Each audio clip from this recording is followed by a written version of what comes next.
പരിശുദ്ധ അമ്മയ്ക്കും തിരുക്കുമാരനും 1000 നന്ദി. എൻ്റെ പേര് ഗ്രീഷ്മ. ഞാൻ കോട്ടയത്തു നിന്നാണ് വരുന്നത്. ഞാൻ ആദ്യമായി കൃപാസനത്തെപ്പറ്റി അറിയുന്നത് 2017 അവസാനം 18 ആദ്യം ആ ഒരു സമയത്താണ്. യൂട്യൂബിൽ കൂടെയാണ് കൃപാസനത്തെപ്പറ്റി അറിയുന്നത്. ഞാനൊരു സ്റ്റാഫ് നേഴ്സാണ്. 2014 മുതൽ ഒരു ജോലിക്ക് വേണ്ടി, ഒരു പെർമനൻറ്റ് ജോലിക്ക് വേണ്ടി ശ്രമിക്കുകയാണ്. അമ്മ ഇവിടെ എന്നെ എയർലിഫ്റ്റ് ചെയ്ത് ഉയർത്തിയതിനെ സാക്ഷ്യം പറയാനാണ് ഞാൻ ഇവിടെ നിൽക്കുന്നത്. 2018 തൊട്ട് ഞാനിവിടെ അൾത്താരയിൽ 18 തൊട്ട് ഇവിടെ ഉടമ്പടി എടുക്കാനായിട്ട് ശ്രമിച്ചുകൊണ്ടിരുന്നു. തീർത്ഥാടന ഉടമ്പടി എടുക്കാനായിട്ട് ഓരോ പ്രാവശ്യം വരും, അത് മുടങ്ങും, എന്തെങ്കിലും തടസ്സം ഉണ്ടാകും. അങ്ങനെ 2022 ഞാൻ പുറത്തോട്ട് പോകാനായിട്ട് ഒരു ഏജൻറ്റ് എടുത്ത് ഒമാൻ MOHൻ്റെ കാര്യത്തിന് വേണ്ടിയിട്ട് ഞാൻ എൻ്റെ സർട്ടിഫിക്കറ്റ്, ബയോഡേറ്റ അങ്ങനെയെല്ലാം കൊടുത്തു. പക്ഷേ ഒരു 1-2 ആഴ്ച കഴിഞ്ഞപ്പോഴത്തേക്ക് എന്നോട് പറഞ്ഞു, ഗ്രീഷ്മയുടെ മാത്രം ഹോൾ ടിക്കറ്റ് വന്നിട്ടില്ല, നെക്സ്റ്റ് ടൈം നോക്കാമെന്ന് പറഞ്ഞു. അങ്ങനെ ആകെ സങ്കടപ്പെട്ടിരിക്കുന്ന സമയത്ത് എന്താ ചെയ്യേണ്ടതെന്ന് അറിയത്തില്ല. പക്ഷേ പ്രത്യക്ഷീകരണ പ്രാർത്ഥന ചൊല്ലുന്നുണ്ട്, വെളുപ്പിനെ എഴുന്നേറ്റ് പ്രാർത്ഥന ചൊല്ലുന്നുണ്ട്, എല്ലാ കാര്യങ്ങളും ചെയ്യുന്നൊക്കെയുണ്ട്, ബൈബിൾ വായിക്കുന്നുണ്ട്, പക്ഷേ ഒന്നും നടക്കുന്നില്ല. അങ്ങനെ ഒരു ദിവസം അച്ഛനെ സ്വപ്നം കണ്ടു. ഞാനിവിടെ കൃപാസനത്തിലാണ്. അച്ഛനോട് ഞാൻ കാര്യങ്ങൾ പറയാൻ തുടങ്ങുന്നതിന് മുമ്പ് തന്നെ അച്ഛൻ എന്നോട് പറഞ്ഞു, എന്നെ അടി എന്നുള്ളൊരു സ്നേഹത്തോടു കൂടി ചോദിച്ച് എന്നോട് പറഞ്ഞു, പെട്ടെന്ന് മുട്ട് കുത്താൻ പറഞ്ഞു. ഞാൻ മുട്ട് കുത്തി. അച്ഛൻ തലയെ കൈവച്ച് ഡെലിവറൻസ് എന്ന് ഉറക്കെ പറഞ്ഞു. അപ്പം പെട്ടെന്ന് ഞാൻ ഉറക്കത്തിൽ നിന്ന് എഴുന്നേറ്റ് നോക്കുന്ന സമയം വെളുപ്പിനെ 3 മണിയാണ്. അങ്ങനെ അതിനുശേഷം എല്ലാ പ്രതീക്ഷയും പോയി. ഇതൊരു 2022 മെയ്യിലാണ് സംഭവിക്കുന്നത്. അങ്ങനെ ഞാൻ വീണ്ടും എൻ്റെ വീട്ടിൽ ബ്രദർ വന്ന സമയത്ത് ഞാൻ ഇവിടെ വന്നു. ഇവിടെ വന്ന് ഉടമ്പടി എടുക്കാനായിട്ട് വീണ്ടും ഞാൻ ഓടി വന്നപ്പോൾ സമയം കഴിഞ്ഞു. അങ്ങനെ വീണ്ടും തടസ്സം. പിന്നെ ഞാനും അമ്മയും ഈ ഫ്രണ്ടിൽ ഇങ്ങനെ ഇരിക്കുകയാണ്. അപ്പോൾ ഇവിടെ ഇങ്ങനെ സ്ക്രീനൊക്കെ വെച്ചിട്ടുണ്ട്. ഞാൻ മാതാവിനോട് ഇങ്ങനെ പറഞ്ഞു, ഇനി എല്ലാ പ്രതീക്ഷയും പോയി, ഇനി ഒമാൻ MOH എന്നുള്ള ആ ഒരു ഇതും പോയി, ഇനി ഒരു പ്രതീക്ഷയില്ല, പക്ഷേ എനിക്ക് കൊന്തയെല്ലാം ഉള്ളൊരു അനുഗ്രഹം മാത്രം തന്നാൽ മതി എന്ന് പറഞ്ഞു. അപ്പോൾ ഇവർ ഈ സ്ക്രീനൊക്കെ എടുത്ത് മാറ്റുവാണ്. അപ്പോൾ എനിക്ക് ശരിക്കും മാതാവിനെ കാണാൻ പറ്റി. പെട്ടെന്ന് എൻ്റെ മനസ്സിലോട്ട് നിൻ്റെ മുമ്പിലുള്ള എല്ലാ തടസ്സങ്ങളും മാറുന്നെന്ന് മനസ്സിൽ പറഞ്ഞു. അമ്മ തൊട്ടടുത്ത് നിന്ന് തന്നെ എൻ്റെ അടുത്തോട്ട് ഇങ്ങനെ പറഞ്ഞു, നിൻ്റെ മുമ്പിലുള്ള എല്ലാ തടസ്സങ്ങളും മാതാവ് മാറ്റുക മോനെ എന്ന് പറഞ്ഞു. അങ്ങനെ ഇവിടുന്ന് പോയി മെയ് അവസാനം വരെയാണ് ഒമാൻ MOHൻ്റെ ഇൻ്റർവ്യൂ. അങ്ങനെ ഞാൻ ഇവിടെ വർക്ക് ചെയ്യുന്നൊരു ഹോസ്പിറ്റലിൻ്റെ ട്രെയിനിങ്ങിൻ്റെ ഭാഗമായിട്ട് മെഡിക്കൽ കോളേജിൽ ഒരു ട്രെയിനിങ് ഉണ്ടായിരുന്നു. അങ്ങനെ ആ ട്രെയിനിങ്ങിൽ ഒരു കുട്ടീനെ പരിചയപ്പെട്ടു. ആ കുട്ടി എന്നോട് പറഞ്ഞു അവർക്ക് ഒമാൻ MOH കിട്ടി. ഞാൻ വളരെ ആരാധനയോടുകൂടി ആ കിട്ടിയോ എന്നൊക്കെ ചോദിച്ച് അതിൻ്റെ ഡീറ്റെയിൽസൊക്കെ ചോദിച്ചു. ജസ്റ്റ് എൻ്റെ നമ്പർ അങ്ങോട്ട് കൊടുത്ത് ആ കുട്ടിയുടെ നമ്പർ വാങ്ങിച്ചു, ഇനി എന്തെങ്കിലും ഉണ്ടെങ്കിൽ വിളിച്ച് ചോദിക്കാമല്ലോ എന്നുള്ള രീതിയിൽ.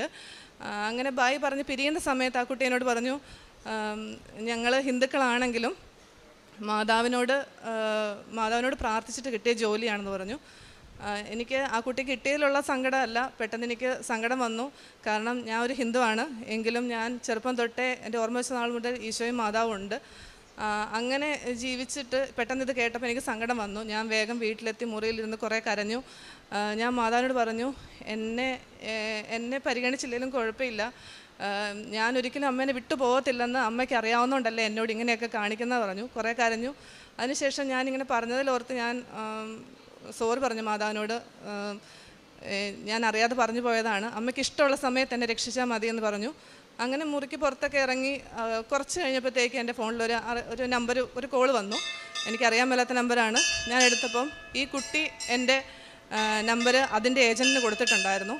അപ്പം അന്ന് മെയ് 30-ാം തീയതി എന്നോട് ഇൻ്റർവ്യൂ അറ്റൻഡ് ചെയ്യാൻ താല്പര്യമുണ്ടോ എന്ന് ചോദിച്ചു. ഞാൻ പറഞ്ഞു അതിന് സമയം കഴിഞ്ഞില്ലേ, തീർന്നില്ലേ? അല്ല, ജൂൺ 2 വരെ ഉണ്ടെന്ന് പറഞ്ഞു.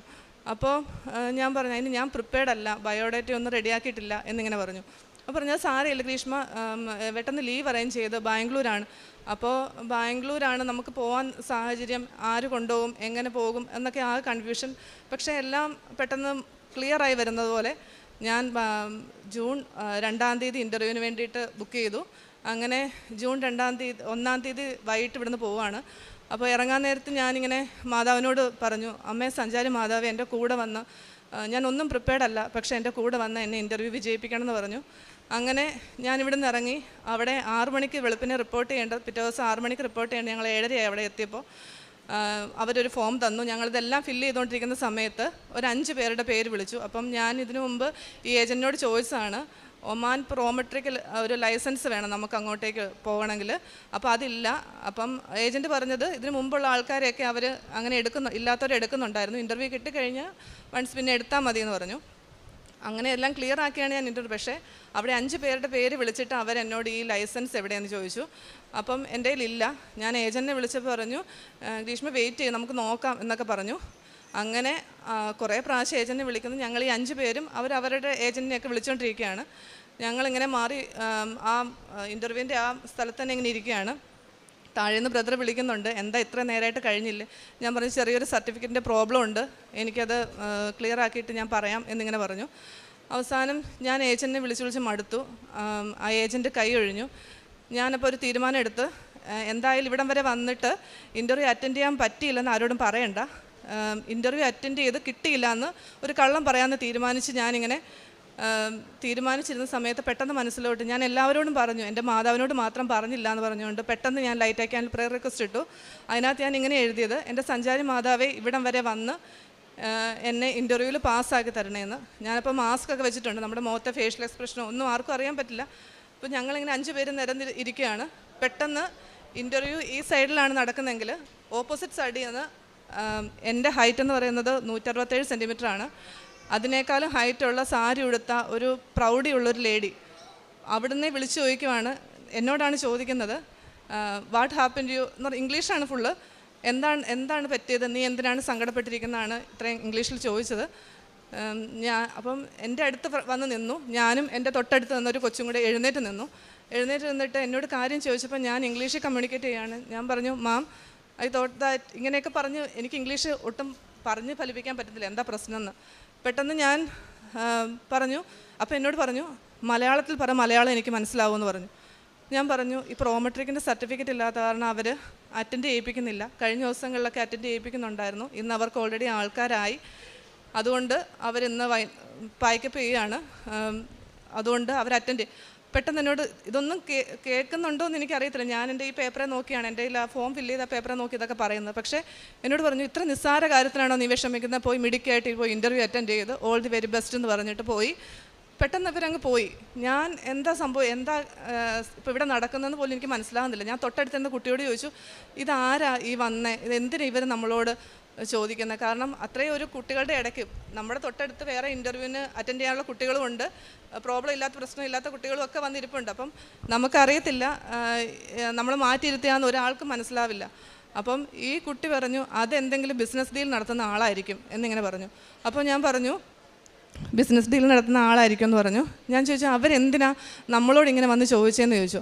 പെട്ടെന്ന് ആ കുട്ടി ഇങ്ങനെ പറഞ്ഞു, എനിക്കറിയത്തില്ല എന്ന് പറഞ്ഞുകൊണ്ട് അത് വീണ്ടും ഏജൻറ്റിനെ വിളിക്കുകയാണ്. ഞാൻ പെട്ടെന്ന് പറഞ്ഞു, എൻ്റെ മനസ്സിൽ പറഞ്ഞു, എൻ്റെ അമ്മ മാതാവാണെങ്കിൽ ഞാൻ ഈ ഇൻ്റർവ്യൂ അറ്റൻഡ് ചെയ്യുകയും ചെയ്യും, പാസ്സാവുകയും ചെയ്യും എന്ന് പറഞ്ഞു.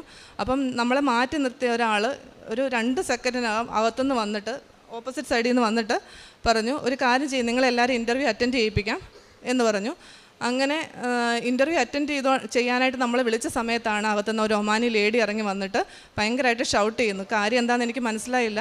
പക്ഷേ അവർ പറയുന്നത് ചീറ്റ് ചെയ്യുകയാണ് എന്നൊക്കെ പറഞ്ഞുകൊണ്ട്, കാരണം നമ്മുടെ കൂടെ നിൽക്കുന്ന പിള്ളേർ കഴിഞ്ഞ ദിവസം വന്ന് ഇൻ്റർവ്യൂ ഏജൻറ്റുമാർ അവരെ ഇൻ്റർവ്യൂവിന് അറ്റൻഡ് ചെയ്ത് ഫെയിലായിട്ട് അവർ വീണ്ടും ഇന്ന് വന്നിരിക്കുന്നതാണ്.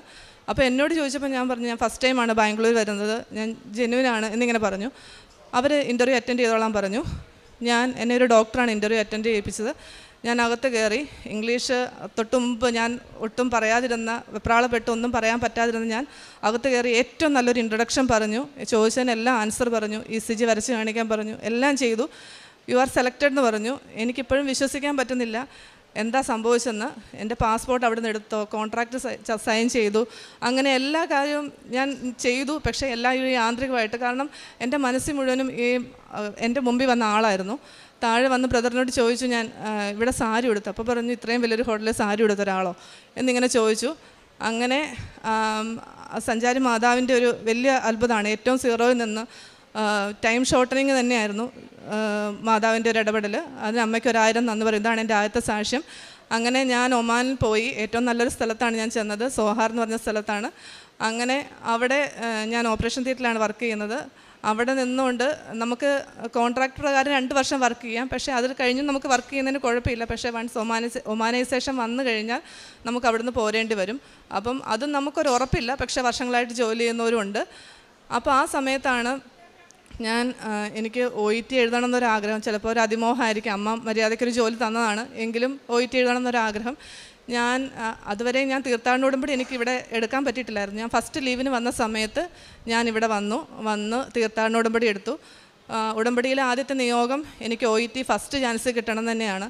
എന്ത് ധൈര്യത്തിലാണ് അങ്ങനെ എഴുതിയെന്നറിയത്തില്ല. ഞാൻ എഴുതി ഇവിടുന്ന് പോയി. പിന്നെ ഏത് കോച്ചിങ് സെൻറ്ററിൽ ചേരണം എന്നുള്ളതായിരുന്നു. ഞാൻ പല കോച്ചിങ് സെൻറ്ററിലും ഞാൻ വിളിച്ചു ചോദിച്ചു. പക്ഷേ എനിക്കൊരു തീരുമാനം എടുക്കാൻ പറ്റുന്നില്ല. അമ്മയോട് ഞാൻ ചോദിച്ചു, അമ്മേ ഞാൻ എവിടെ പഠിക്കണം എന്നിങ്ങനെ ചോദിച്ചു. സെപ്റ്റംബർ 28-ാം തീയതി 2023 ഞാൻ ഇവിടെ ഉടമ്പടി എടുക്കുന്നത്, തീർത്ഥാടന ഉടമ്പടി. അതിനുശേഷം ഞാൻ ഒമാനിൽ തിരിച്ചു പോയി.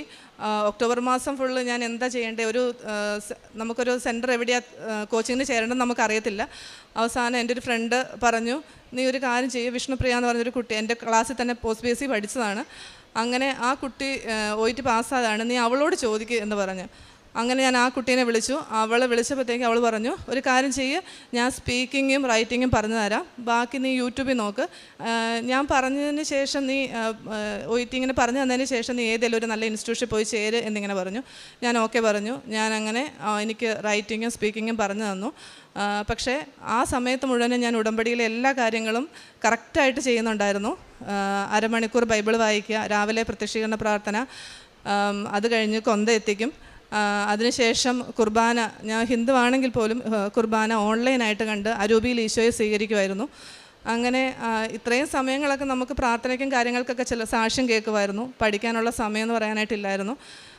പക്ഷേ ഞാനൊരു ഡേറ്റ് എടുക്കുന്നതിനെപ്പറ്റി തീരുമാനിച്ചില്ല. പക്ഷേ ഞാൻ ഇവിടെ നിന്ന് കൊണ്ടുപോയ പത്രത്തിൽ മാതാവിൻ്റെ ഒരു ഫോട്ടോ ഉണ്ട്. അതിൽ മാതാവിൻ്റെ ഹൃദയത്തിൻ്റെ അവിടെ ഞാൻ ജനുവരി 27 എന്ന് പറഞ്ഞൊരു ഡേറ്റ് ഇട്ട് പ്രാർത്ഥിച്ചു. അങ്ങനെ അതിലെന്നും വിശ്വാസ പ്രമാണം ചൊല്ലി ഉടമ്പടിത്തേലം തേച്ചു വിശുദ്ധ ഉപ്പിട്ട് പ്രാർത്ഥിച്ച് അങ്ങനെ എല്ലാം ഇരിക്കുമായിരുന്നു. അങ്ങനെ ഈ കുട്ടി എനിക്ക് സ്പീക്കിങ്ങും റൈറ്റിങ്ങും പിന്നെ സാക്ഷ്യത്തിനകത്ത് കണ്ട് ഞാൻ ഹൗ ടു പാസ് OET എന്ന് പറഞ്ഞ് ഞാനൊരു ബുക്കിൽ എഴുതി വെച്ചു. കാരണം ഇവിടുത്തെ സാക്ഷ്യത്തിനകത്ത് പറഞ്ഞ രീതിയിൽ മാത്രമാണ് ഞാൻ ചെയ്തത്. കാരണം റീഡിങ്ങിന് വേണ്ടിയിട്ട് ഞാൻ ബൈബിൾ അരമണിക്കൂർ വായിച്ചു, അരമണിക്കൂർ കൂടുതൽ വായിച്ചു. സ്പീക്കിങ്ങിന് വേണ്ടിയിട്ട് ഞാൻ പ്രേക്ഷിത പ്രവർത്തനം ചെയ്യും എന്നിങ്ങനെ പറഞ്ഞു. പ്രേക്ഷിത പ്രവർത്തനം ചെയ്യുന്നുണ്ടായിരുന്നു. ലിസണിങ്ങിന് വേണ്ടിയിട്ട് സാക്ഷ്യം കേൾക്കും, റൈറ്റിങ്ങിന് വേണ്ടിയിട്ട് വചനം എഴുതും. അങ്ങനെ ഒരു ദിവസം ഞാനിങ്ങനെ പത്രം എൻ്റെ കയ്യിലുള്ളത് കൊടുത്ത് തീർന്നായിരുന്നു. അപ്പോൾ ഇനിയും ചെയ്യാനായിട്ട് ഞാൻ സാക്ഷ്യങ്ങളൊക്കെ അയച്ചു കൊടുക്കുന്നുണ്ടായിരുന്നു. എങ്കിലും വീട്ടിൽ കുറച്ച് പത്രം ഇരിപ്പുണ്ടായിരുന്നു. ഞാനൊരു ദിവസം അമ്മേനെ വിളിച്ച് പറഞ്ഞു, അമ്മേ വീട്ടിൽ പത്രം ഇരിപ്പം. അപ്പോൾ അമ്മ പറഞ്ഞു, മോനെ ഞാൻ എങ്ങനെയാണ് കൊടുക്കുന്നത്, ഇവിടെ പാർട്ടിക്കാരുടെ ഏരിയയാണ്, എങ്ങനെ ഞാൻ കൊടുക്കും എന്നിങ്ങനെ പറഞ്ഞു. ഞാൻ പറഞ്ഞത് സാരമില്ല, അമ്മ കൊടുക്കാൻ പറഞ്ഞു. അങ്ങനെ ഞാനൊരു ദിവസം ചൊവ്വാഴ്ച ദിവസം ധ്യാനം കൂടിക്കൊണ്ടപ്പോഴത്തേക്കാണ് അച്ഛൻ വിളിച്ചു പറയുന്നത്, അവൾ അമ്മേനെ കൊണ്ട് പത്രം കൊടുപ്പിക്കാൻ നോക്കുന്നത്. പിന്നെ ഞാനത് നിർത്തി. അമ്മയോട് ഞാൻ വിളിച്ചു പറഞ്ഞു, വേണ്ട അങ്ങനെ കൊടുക്കണ്ട, ഞാനത് നാട്ടിൽ വന്നിട്ട് കൊടുത്തോളാം. ഞാനിവിടെ അവിടുന്ന് പ്രത്യക്ഷീകരണ പ്രാർത്ഥനയുടെ പ്രിൻ്റ് എടുത്ത് എല്ലാവർക്കും, എൻ്റെ കൂടെയുള്ള സ്റ്റാഫുമാർക്കും ആ ഹോസ്പിറ്റലിൽ വർക്ക് ചെയ്യുന്ന ഒരുമാതിരിപ്പെട്ട എല്ലാ സ്റ്റാഫിനും ഞാൻ കൊടുത്തു. അങ്ങനെ എല്ലാ കാര്യങ്ങളും ചെയ്തുകൊണ്ടിരിക്കുന്നതിനിടയ്ക്കാണ് നമ്മുടെ കൂടെയുള്ള OETയിൽ തന്നെ സ്റ്റാഫ് അവർ OET എഴുതാനായിട്ട് പോകുന്നുണ്ടെന്ന് പറഞ്ഞ് ഡേറ്റ് എടുത്തു എന്ന് പറഞ്ഞു. അപ്പോൾ അത് ജനുവരി 27 എനിക്ക് അതിശയായി. ഞാൻ പറഞ്ഞു, എന്നാൽ ഞാനും വരട്ടെ. അപ്പോൾ എന്നോട് ചോദിച്ചു, നീ പഠിക്കുന്നുണ്ടോ എന്ന് ചോദിച്ചു. ഞാൻ പറഞ്ഞു, ഇങ്ങനെയൊക്കെയാണ് ഞാൻ പഠിക്കുന്നത്, എങ്കിലും വരട്ടെ എന്ന് ചോദിച്ചുകൊണ്ട്. കാരണം ഇവർക്ക് ഈ പ്രാവശ്യം പോയി എഴുതിയാൽ കിട്ടും, എനിക്കിനി പിന്നീട് പോകണമെങ്കിലും ഈ സ്ഥലം എനിക്കൊന്ന് അറിയണം. അത് മസ്കറ്റിലാണ് സെൻറ്റർ. അങ്ങനെ ആ സ്ഥലം ഒന്നറിയാൻ വേണ്ടി ഞാൻ എന്തായാലും OET ബുക്ക് ചെയ്ത് കഴിഞ്ഞപ്പോഴത്തേക്കാണ് എനിക്കൊരു ഇതായത്. കാരണം ഞാൻ കാണിച്ച അഹങ്കാരമാണോ, കാരണം 35,000 രൂപയാണ് അതിൻ്റെ ഫീസ്. ഞാൻ ചാടിക്കയറി ഇതങ്ങനെ ചെയ്യണ്ടായിരുന്നു എന്ന് തോന്നി. കുറേ സങ്കടപ്പെട്ടു, കുറേ കരഞ്ഞു. എങ്കിലും അമ്മ ധൈര്യം തന്ന് ഞാൻ എന്നും എൻ്റെ നാവിൽ, എൻ്റെ തൊണ്ടയിൽ വിശുദ്ധ തൈലം വെച്ച് ഞാൻ കുരിശ് വരയ്ക്കുകയാണ്. കാരണം എനിക്ക് ഇംഗ്ലീഷ് സംസാരിക്കാനായിട്ട് ഭയങ്കര ബുദ്ധിമുട്ടായിരുന്നു. അങ്ങനെ വിഷ്ണുപ്രിയോട് ഞാൻ ഇങ്ങനെ എന്നെ പഠിപ്പിച്ച ആ കുട്ടിയോട് ഞാൻ പറഞ്ഞു, ഞാനിങ്ങനെ ഡേറ്റ് എടുത്തു. അപ്പോൾ പറഞ്ഞു, നീ ഡേറ്റ് എടുത്തോ? കാരണം അതിശയത്തോടു കൂടി ചോദിച്ചു. ആ സാരമില്ല, ഒരു എക്സ്പീരിയൻസ് ആവുമല്ലോ എന്നിങ്ങനെ പറഞ്ഞ് ഞാൻ അങ്ങനെ ഡേറ്റ് എടുത്തു. അങ്ങനെ എക്സാമിന് പോയി എൻ്റെ ഓരോ പേപ്പറും വിശദ ഉപ്പിട്ടാണ് കൊടുത്തത്. എക്സാം എല്ലാം കഴിഞ്ഞു. ഞാൻ അതിനുശേഷം റിസൾട്ടിന് വേണ്ടി വെയിറ്റ് ചെയ്തിരുന്ന സമയത്താണ് മനസ്സിൽ ജെറീക്കോ പ്രാർത്ഥന എന്ന് പറഞ്ഞുകൊണ്ട് അച്ഛൻ ഇവിടെ നേരത്തെ പണ്ടത്തെ യൂട്യൂബ് ചാനലുണ്ടായിരുന്നു, ഇവിടെ തന്നെ കൃപാസനം യൂട്യൂബ് ചാനലുണ്ട്, ജെറീക്കോ പ്രാർത്ഥന. എൻ്റെ മനസ്സിലോട്ട് വന്നു. പക്ഷേ ഞാൻ താമസിക്കുന്ന ഒരു വില്ലയാണ്, എനിക്കിങ്ങനെ ചുറ്റും നിന്ന് ചൊല്ലാനായിട്ടുള്ള ഒരു സാഹചര്യം സാഹചര്യമൊന്നുമില്ല അവിടെ. ഞാൻ ആ മാതാവിനോട് പറഞ്ഞു, അമ്മ എന്നെ കുറവുകളോട് തന്നെ എന്നെ സ്വീകരിക്കണേ. ഞാൻ എൻ്റെ മുറിയിൽ ജെറിക്കോ പ്രാർത്ഥന ചെല്ലുകയാണ്. ഞാൻ ഈശോയുടെ രൂപം എൻ്റെ ആ മുറിയുടെ നടുക്ക് വെച്ചു. കയ്യിൽ അമ്മയുടെ ഫോട്ടോ എടുത്ത് പിടിച്ചിട്ട് വാഗ്ദാന പേടകമായി ഞാനത് 7 പ്രാവശ്യം നടന്ന് കൊന്തയെത്തിച്ച് അങ്ങനെ അച്ഛൻ്റെ യൂട്യൂബ് ചാനലിലെ ആ ജെറിക്കോ പ്രാർത്ഥന അതും കൂടി അങ്ങനെ ഇതെല്ലാം എത്തിച്ച് എൻ്റെ റിസൾട്ട് വരുന്നതിന് ഒരു തിങ്കളാഴ്ചയാണ്, ഫെബ്രുവരി 12 തോന്നുന്നു, ആ ഒരു തിങ്കളാഴ്ച റിസൾട്ട് വരുമെന്ന് പറഞ്ഞു. പക്ഷേ വന്നില്ല. പിറ്റേ ദിവസം ചൊവ്വാഴ്ച. അപ്പം ഞാൻ ഇതിനു മുമ്പ് തന്നെ എൻ്റെ സാക്ഷ്യം ഞാൻ എഴുതി. ഞാൻ ഒരു 10 വർഷം എടുത്ത് എഴുതിയെന്ന് പറഞ്ഞാൽ എനിക്ക് UIT കിട്ടില്ല. ഒരു 10 തവണ എഴുതിയെന്ന് പറഞ്ഞാൽ എനിക്ക് കിട്ടില്ല. ഒരു 0 മെറിറ്റ് നിൽക്കുന്ന സമയത്ത് അമ്മയുടെ ഗ്രേസ് കൊണ്ട് മാത്രമേ കിട്ടാൻ ചാൻസ് ഉള്ളൂ. അതുകൊണ്ട് ഞാൻ എൻ്റെ സാക്ഷ്യം ഫുള്ള് ഞാനൊരു പേപ്പറിലോട്ട് എഴുതി. അതായത് എനിക്ക് UIT കിട്ടുന്നതായിട്ടുള്ള കാര്യം വരെ ഞാൻ എഴുതി. അതിനുശേഷം ഞാൻ പിറ്റേ ദിവസം ഇടാം. ഞാൻ അപ്പം എപ്പോഴും സ്റ്റാറ്റസ് ഇടുമായിരുന്നു. നന്ദി എന്ന് പറഞ്ഞൊരു പാട്ട് ഞാനത് ഷോർട്സ് സ്റ്റാറ്റസായിട്ട് ഇടാനായിട്ട് റെഡിയാക്കി വെച്ചു. പിന്നെ ഒരു അമ്മയുടെ ഫോട്ടോയിൽ thank you for always being my mother എന്ന് പറഞ്ഞുകൊണ്ട് ടൈപ്പ് ചെയ്ത് അതും ഞാൻ എൻ്റെ പ്രൊഫൈൽ പിക്ചർ ആക്കും. എക്സാം തോറ്റെന്ന് പറഞ്ഞാലും ഞാൻ അങ്ങനെ ആക്കുമെന്ന് പറഞ്ഞ് ഞാനിട്ടു. കാരണം ഞാനങ്ങനെ വിശ്വസിച്ചു, ഞാൻ ജയിക്കുമെന്ന് തന്നെ വിശ്വസിച്ചു. റിസൾട്ട് വന്നു. എൻ്റെ കൂടെയുള്ള ചേച്ചിമാർ വിളിച്ചിട്ട് പറഞ്ഞു, എന്നോട് കൺഗ്രാറ്റ്സ് പറഞ്ഞു. ഞാനോട്ട് പറ്റിക്കാൻ വേണ്ടി പറയുന്നതെന്നാണ് ഓർത്തത്. പക്ഷേ അമ്മ എനിക്ക് അയർലൻഡ് സ്കോർ തന്ന് അനുഗ്രഹിച്ചു. അതിനുശേഷം ഞാൻ ഈ അയർലൻഡ് പ്രോസസ്സിങ് ഭയങ്കര പാടാണ്. എനിക്കിതിനെപ്പറ്റി ഒരു ഐഡിയ ഇല്ല. ഭയങ്കര കോംപ്ലിക്കേറ്റഡ് ആണ്. അതിൻ്റെ പേപ്പർ വർക്കുകളൊക്കെ ഭയങ്കരമാണ്. അപ്പം അതിന് ഞാൻ അവിടെയാണ്. അപ്പം നാട്ടിൽ നിന്ന് എൻ്റെ അമ്മ ഒരുപാട് കഷ്ടപ്പെട്ട് ഈ പേപ്പറെല്ലാം കളക്ട് ചെയ്ത് DLന് വേണ്ടിയിട്ട് അപ്ലൈ ചെയ്തു. ഈ DLന് വേണ്ടിയിട്ട് അപ്ലൈ ചെയ്യുന്നതിന് മുന്നേ ഞാൻ അവിടുത്തെ എല്ലാ ഒരു മെയിൽ ഐ ഡിയിലോട്ടും ഏജൻറ്റുമാരുടെ മെയിൽ ഐ ഡിയിലോട്ടും ഞാൻ എൻ്റെ ബയോഡേറ്റ അയച്ചു. കാര്യങ്ങളൊക്കെ പറഞ്ഞു. ഇൻ്റർവ്യൂവിന് അറ്റൻഡ് ചെയ്യാൻ താല്പര്യമുണ്ടെന്ന് പറഞ്ഞു. അങ്ങനെ എനിക്കൊരു സ്ഥലത്തുനിന്ന് ഇൻ്റർവ്യൂ കിട്ടി. ഞാനത് അതുപോലെ തന്നെ മാതാവിൻ്റെ സ്റ്റൈലും ഫോട്ടോയും ഉപ്പും എല്ലാം എടുത്ത് വെച്ച് സാധാരണ ഒരു ഫോണിനകത്ത് നിന്നുകൊണ്ട് ഞാൻ ആ ഇൻ്റർവ്യൂ അറ്റൻഡ് ചെയ്തു. ആ ഇൻ്റർവ്യൂ അറ്റൻഡ് ചെയ്ത് പാസ്സായി കഴിഞ്ഞിട്ടാണ് ഞാൻ അറിയുന്നത് അയർലൻഡിലെ ഏറ്റവും നല്ലൊരു ഹോസ്പിറ്റൽ, ഏറ്റവും വലിയൊരു ഹോസ്പിറ്റലാണ്. അതും ഗവൺമെൻറ് ഹോസ്പിറ്റലിലോട്ടാണ് എനിക്ക് സെലക്ഷൻ കിട്ടിയത്. കാരണം ഇൻ്റർവ്യൂ അറ്റൻഡ് ചെയ്യുമ്പോഴും എനിക്ക് അറിയില്ലായിരുന്നു ഇത് ഗവൺമെൻറ്റിലോട്ടുള്ള സെലക്ഷൻ ആണെന്നൊന്നും എനിക്ക് അറിയില്ലായിരുന്നു. അങ്ങനെ അറ്റൻഡ് ചെയ്ത് ആ ഇൻ്റർവ്യൂ കിട്ടി. പെട്ടെന്നാണ് ആ കഴിഞ്ഞ ഈ ഓണത്തിൻ്റെ സമയത്താണ്, ജൂൺ 11-നാണ് ഞാൻ ഇൻ്റർവ്യൂ അറ്റൻഡ് ചെയ്യുന്നത്. അതിനുശേഷം ഏജൻറ്റ് അവിടുത്തെ ഏജൻറ്റാണ്, അവർ നമുക്ക് മെയിൽ അയച്ചു, ഇവിടെ ഫ്രീസിങ് ആണ്, ഒന്നും നടക്കത്തില്ല, നിങ്ങൾക്ക് ഞങ്ങളുടെ ഈ അണ്ടറിൽ നിൽക്കണം എന്നുണ്ടെങ്കിൽ മാത്രം നിന്നാൽ മതി, ഇല്ലെങ്കിൽ നിങ്ങൾക്ക് വേറെ എന്തെങ്കിലും നോക്കാം എന്ന് പറഞ്ഞു. അപ്പോൾ അങ്ങനെ ആകെ ഒരു പ്രതീക്ഷ പോയി. ഞാൻ വീട്ടിൽ വിളിച്ച് പറഞ്ഞപ്പോൾ അമ്മ എന്നോട് പറഞ്ഞു, നിനക്ക് അർഹത ഉണ്ടായിട്ട് കിട്ടിയതല്ല, പക്ഷേ അമ്മയ്ക്ക് തരാൻ ഇഷ്ടമുണ്ടെങ്കിൽ അമ്മ അത് തരുമെന്ന് പറഞ്ഞു. അങ്ങനെ ഞാൻ നാട്ടിൽ വീണ്ടും അവധിക്ക് വന്നു. 2ാമത്തെ വർഷത്തെ അവധിക്ക് വന്നു, ഓണത്തിന് വന്നു. ഞാനിവിടെ വന്നു, ഉടമ്പടി പുതുക്കാനായിട്ട് വന്നതാണ്. ഉടമ്പടി പുതുക്കി. അമ്മയോട് ഞാനിങ്ങനെ പറഞ്ഞു, അമ്മേ എല്ലാ പ്രതീക്ഷയും പോയി, അവിടെ ഫ്രീസിങ് ആണ്. അപ്പോൾ അതിൻ്റെ ഇടയ്ക്കൊക്കെ ഞാൻ ഇവർക്ക് മെയിൽ അയക്കുന്നുണ്ട്, എന്തെങ്കിലും അപ്ഡേറ്റ്സ് ഉണ്ടോ എന്ന് ചോദിച്ചുകൊണ്ട്. അങ്ങനെ ഒരു അപ്ഡേറ്റ്സും ഇല്ല, അവർ ഫ്രീസിങ് ആണെന്ന് തന്നെ പറഞ്ഞുകൊണ്ടിരിക്കുന്നു. അങ്ങനെ ഇവിടെ വന്നു, ഉടമ്പടി പുതുക്കി. ഞാൻ വീട്ടിൽ ചെന്ന് അന്ന് എനിക്ക് അവർ മെയിൽ അയച്ചു, ഗ്രീഷ്മ ഇത് ഇത്രയും മിസ്സിങ് ഡോക്യുമെൻറ്റ്സ് ആണ്, എത്രയും പെട്ടെന്ന് ഞങ്ങൾക്ക് റിപ്ലൈ അയക്കുക. അപ്പം എനിക്ക് പോകാൻ ഇനി ഒരു 4 ദിവസം കൂടെ ഉള്ളൂ ഒമാന് തിരിച്ച് കയറി പോകാനായിട്ട്. ഞാൻ അവിടെ ചെന്ന് കഴിഞ്ഞപ്പോഴത്തേക്ക് അവരെനിക്ക് മെസ്സേജ് അയച്ചു, പാസ്പോർട്ടിൻ്റെ ഫുൾ കോപ്പി അയക്ക്, എറ്റിപ്പിക്കൽ വർക്ക് വിസയ്ക്ക് വേണ്ടി വെക്കാൻ വേണ്ടിയിട്ടാണ്. അങ്ങനെ അതൊരു 20 ദിവസത്തെ താമസമുള്ളൊരു വിസയാണ്. പക്ഷേ പിറ്റേ ദിവസം തിങ്കളാഴ്ച അവർ വൈകുന്നേരം ഇത് പറയുന്നു. ചൊവ്വാഴ്ച ധ്യാനം കൂടിക്കൊണ്ടിരുന്ന സമയത്ത്, അന്ന് എനിക്ക് പിറ്റേ ദിവസം നൈറ്റ് ഡ്യൂട്ടി ആയിരുന്നു. അപ്പം ഈ ചൊവ്വാഴ്ചത്തെ ലൈവായിട്ട് തന്നെ ധ്യാനം കൂടിക്കൊണ്ടിരുന്ന സമയത്ത് അവർ മെയിൽ അയച്ചു, നിങ്ങളുടെ എറ്റിപ്പിക്കൽ വർക്ക് വിസ ഈ 20 ദിവസം താമസമുള്ളത് പിറ്റേ ദിവസം തന്നെ എനിക്ക് വന്നു. അടുത്തത് അവർ ചോദിച്ചാൽ എന്നാണ് നിങ്ങളുടെ റെസിഗ്നേഷൻ എന്നാണെന്ന്. അങ്ങനെ ഞാൻ അവിടുന്ന് ബാക്കി റെസിഗ്നേഷൻ്റെ പേപ്പർ വർക്കുകളും കാര്യങ്ങളെല്ലാം ചെയ്തു. എല്ലാം സ്മൂത്തായിട്ട് അമ്മ കൈ പിടിച്ച് നടത്തുന്ന പോലെയായിരുന്നു. അങ്ങനെ ഞാൻ നാട്ടിൽ വന്നു. വിസയ്ക്ക് വേണ്ടിയിട്ട് വിസ ആപ്ലിക്കേഷൻ ഫോമുമായിട്ട് ഞാനിവിടെ വന്നു. ബഹുമാനപ്പെട്ട ജോസഫ് അച്ഛനെ കണ്ട് ബ്ലെസ്സിങ് വാങ്ങിച്ചു. ഞാൻ വിസയ്ക്ക് കൊടുത്തു. 10-20 ദിവസത്തിനകം എനിക്ക് എൻ്റെ വിസ വന്നു. ഈ ജനുവരി 12-ാം തീയതി ഞാൻ അയർലൻഡിലോട്ട് കയറിപ്പോവാണ്. അമ്മ തന്ന എല്ലാ അനുഗ്രഹങ്ങൾക്കും ഒരുപാട് നന്ദി പറയുന്നു. എൻ്റെ കർത്താവിൻ്റെ അമ്മ എൻ്റെ അടുക്കൽ വരുവാനുള്ള ഭാഗ്യം എനിക്ക് എവിടെ നിന്ന് പറഞ്ഞുകൊണ്ട് ഞാൻ എൻ്റെ സാക്ഷി അവസാനിപ്പിക്കുന്നു. നിയമാവർത്തനം 31:6 ശക്തരും ധീരരുമായിരിക്കുവിൻ, ഭയപ്പെടേണ്ട, അവരെ പ്രതി പരിഭ്രമിക്കുകയും വേണ്ട. എന്തെന്നാൽ നിങ്ങളുടെ ദൈവമായ കർത്താവാണ് കൂടെ വരുന്നത്. അവിടുന്ന് നിങ്ങളെ നിരാശപ്പെടുത്തുകയോ പരിത്യജിക്കുകയോ ഇല്ല. ഗ്രീഷ്മ കൃഷ്ണൻ എന്ന ഈ മകൾ എത്ര സുന്ദരമായി ഉടമ്പടി ജീവിതത്തിൻ്റെ ഓരോ മേഖലകളെയും സ്പർശിച്ചുകൊണ്ട് തൻ്റെ ജീവിതത്തിൽ ലഭിച്ച ദൈവാനുഭവങ്ങളെ നമ്മുടെ മുമ്പിൽ സാക്ഷ്യപ്പെടുത്തുന്നു. അമ്മ മാതാവിനെക്കുറിച്ച് കുഞ്ഞുനാൾ മുതൽ അറിഞ്ഞിരുന്ന ഒരു മകൾ പിന്നീട് പരിശുദ്ധമ്മയുടെ സംരക്ഷണയിൽ ജീവിതത്തെ മുന്നോട്ട് നയിച്ചൊരു മകൾ ഓൺലൈൻ ഉടമ്പടിയിലൂടെ പരിശുദ്ധമ്മയോട് കൃപാസന മാതാവിനോട് സവിശേഷമാംവിധം ഒരു ബന്ധത്തിലേക്ക് ചേർന്ന് നിന്ന ഒരു മകൾ. അത് ബാംഗ്ലൂരിൽ അവൾ ചെന്ന ഒരു ഇൻ്റർവ്യൂ, ഒമാനിലേക്കുള്ള ഇൻ്റർവ്യൂ, അതകത്ത് പ്രവേശിക്കുവാനാവാതെ നിരന്തരമായ തടസ്സങ്ങൾ വരുമ്പോൾ ആ സമയത്താണ് അവൾ ഓൺലൈൻ ഉടമ്പടി എടുത്തുകൊണ്ട് ലൈറ്റ് എ ക്യാൻഡിൽ പ്രെയർ ഇട്ടുകൊണ്ട് സഞ്ചാരി മാതാവ് എത്രയും വേഗം എൻ്റെ അരികിലെത്തി എന്നെ സഹായിക്കണം എന്നൊരപേക്ഷ എഴുതുന്നത്.